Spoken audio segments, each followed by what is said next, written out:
محترم سامعین و حاضرین، السلام علیکم ورحمۃ اللہ وبرکاتہ۔ میرے چینل کے پیارے اسلامی بھائیوں اور بہنوں، آج کی اس ویڈیو کا ٹاپک اور عنوان ان عورتوں کے لیے ہے جو یہ سوال کرتی ہیں اور مسئلہ پوچھتی ہیں کہ آیا ایام مخصوصہ کے اندر جو روزے رہ جاتی ہیں ان کی بعد کے اندر قضا کرنا ضروری ہے یا نہیں۔ تو مسئلہ میری بہنیں اچھے طریقے سے ذہن نشین فرما لیں کہ ان کی بعد میں قضا کرنا ضروری ہے، ان کی قضا ساقط نہیں ہوگی جب آپ کو آسانی اور سہولت میسر ہو، چاہے سردی کے دنوں کے اندر چاہے گرمی کے دنوں کے اندر، موسم گرما سرما میں جب دل چاہے ان روزوں کی قضا کر سکتی ہیں، وہ ذمے سے ساقط نہیں ہوں گی۔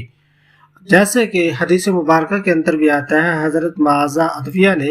حضرت عائشہ صدیقہ رضی اللہ تعالیٰ عنہ سے پوچھا کہ کیا وجہ ہے کہ حائضہ عورت پر روزہ کی قضا واجب ہے مگر نماز کی قضا واجب نہیں؟ حضرت عائشہ صدیقہ رضی اللہ تعالیٰ عنہ نے فرمایا کہ نبی کریم علیہ السلام کے زمانے کے اندر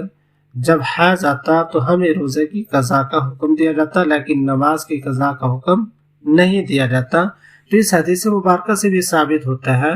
کہ روزے کی قضا عورت کے ذمے سے ساقط نہیں ہوتی، بعد کے اندر اس کی قضا کرنا ضروری ہے، اور نماز کی قضا کرنا ضروری نہیں، اس لیے کہ چونکہ وہ تعداد کے اندر زیادہ ہوتی ہیں اس لیے وہ ساقط ہو جاتی ہیں، اور روزے کی قضا بعد میں ادا کرنا لازم اور ضروری اور فرض ہوگی۔ دعا ہے اللہ تبارک و تعالیٰ کی ذات سے کہ اللہ تبارک و تعالیٰ ہمیں دین اسلام کو سمجھنے عمل کرنے کی توفیق عطا فرمائے۔